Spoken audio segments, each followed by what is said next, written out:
Siblings can be a pain sometimes. Trust me, I know. They can be extremely loud and extremely annoying, and they tend to fight. A lot.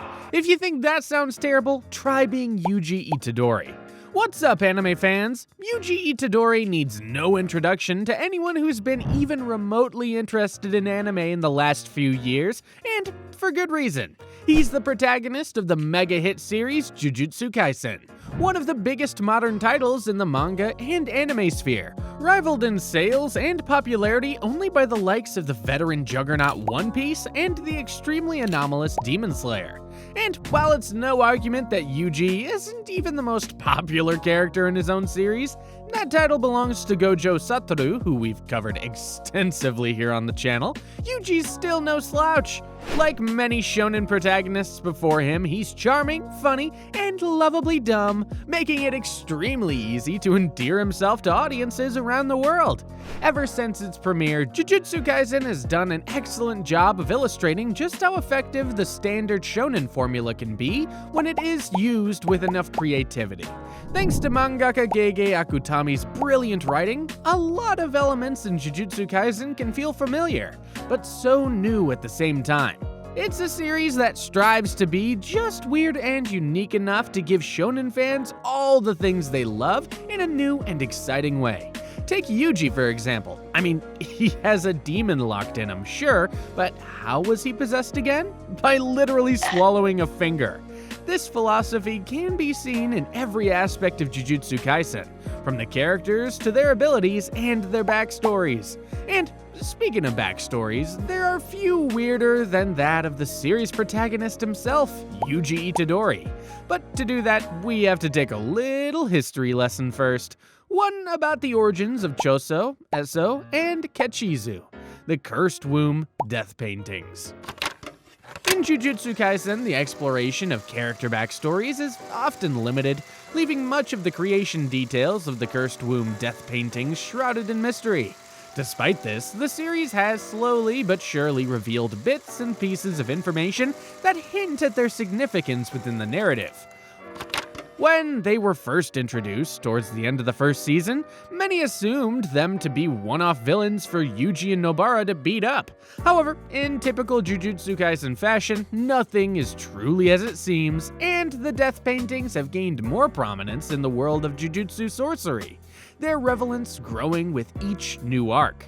To comprehend the origins of the Cursed Womb death paintings, one must delve into the rather unpleasant circumstances surrounding their creation. In the early years of Japan's Meiji era, around the mid-19th century, a woman found herself mysteriously pregnant with a child of both human and cursed lineage. This anomaly led to her alienation from her own family, forcing her to flee for her own safety. Her desperate journey led her to a temple where Jujutsu sorcery resided and practiced their arts. It was here that she encountered Noritoshi Kamo, a figure often regarded as one of the most nefarious Jujutsu sorcerers in history. Under Kamo's sinister guidance, the mother of the Cursed Womb death paintings underwent a harrowing ordeal. She was impregnated 9 times, and each time, Kamo cruelly aborted her unborn children, preserving their fetuses for ominous experiments yet to come. Yikes! This macabre process was the chilling genesis of the enigmatic entities known as the Cursed Womb death paintings. Over the course of the next century and a half, Tokyo Jujutsu High came into possession of the Cursed Womb death paintings. These eerie, half-human, half-cursed fetuses were concealed deep within the protective confines of Tengen's barrier technique. Here, they remained safely sealed for decades, alongside other artifacts tied to the world of sorcery. Until the Goodwill Exchange event, during which a turning point occurred. Mahito, the special grade curse, managed to infiltrate Tengen's barrier during the event, and he was somehow able to make away with 3 of the death paintings. Similar to cursed artifacts like Sukuna's fingers, these death paintings posed no threat until they were ingested by a human host. Once consumed, they seized control, completely overtaking the host's body. In this process, they transformed into fully realized creatures, possessing their own self-awareness and agency, thus making them formidable and independent entities. In the final episode of the first season, Nobara Kugisaki and Yuji Itadori find themselves facing off against two of the death paintings brought to life by Mahito, Eso and Kechizu. Despite their grotesque, and in the case of Eso, rather flamboyant appearances, these characters exhibit a remarkable trait uncommon among cursed spirits: a genuine willingness to sacrifice their own safety for the well-being of another. Their bond is so profound that they perceive each other as true brothers, making their loss a devastating blow to their surviving sibling, Choso. Amidst the emotional turmoil, Choso unexpectedly finds solace in an unlikely companion, Yuji Itadori. In this unforeseen alliance, a unique connection forms. Choso seeks Yuji out at first to take revenge for his fallen brothers, Kechizu and Eso, who Yuji and Nobara absolutely decimated in that awesome fight. During their intense battle in the Shibuya incident arc, Choso employs his blood manipulation technique against Yuji. In a moment of desperation, Yuji instinctively activates a similar technique, surprising both himself and Choso.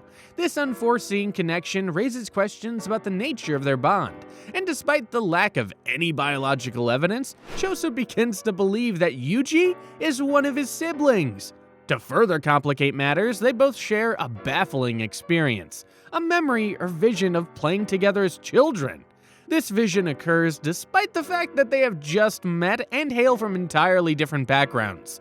This shared memory creates a sense of familiarity between them, intensifying the intrigue surrounding their connection and leaving both characters and audiences alike questioning the true nature of their relationship. Now, slight spoilers ahead for the next portion of this video. I won't delve deep into it, but if you're not exactly caught up on Jujutsu Kaisen, then it's probably best for you to skip ahead. The reason Choso thinks this is complicated, to say the least. It has something to do with an entity that has been known to jump from the body of one sorcerer to the next over centuries, an entity known as Kenjaku. He inhabited the body of Noritoshi Kamo and embedded his blood within the fetuses during the creation of the death paintings. The same entity is believed to have inhabited the body of Kaori Itadori, Yuji's mom, at some point in her life, and perhaps this is when Yuji was conceived and born. The same entity now occupies the body of Geto Suguru and is poised to be the big bad of the series. Jujutsu Kaisen's penchant for defined conventions adds an element of unpredictability to its narrative trajectory, with Ryomen Sukuna and Kenjaku posing significant threats to the stability of the Jujutsu world. The potential of the Cursed Womb death paintings and Yuji Itadori has never been more crucial.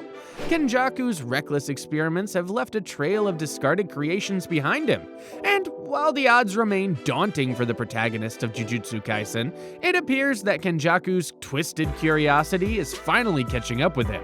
Choso's connection with the other Cursed Womb death paintings stands out as one of the most genuine relationships in the series, a meaningful bond considering his unique status as a half-human, half-cursed being.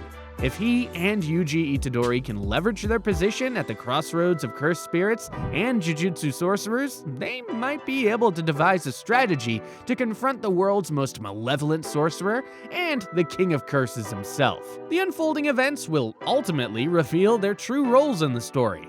Given the extensive teasing of Choso and Yuji's powers and backstory, it's highly likely that their involvement will come into play sooner rather than later. Talk about family drama. At least my siblings aren't deformed fetuses stored in jars from a couple hundred years ago. Anyway, that's all we have for today, folks. Do you agree with our analysis? Maybe there are some really weird things about Yuji and the death paintings that I left out. Let me know what you think in the comment section below. Please subscribe if you haven't already and ring the notification bell to get regular updates on new videos. I make awesome anime and manga content like this every week, so be sure to check them out. Thanks for watching, and bye for now!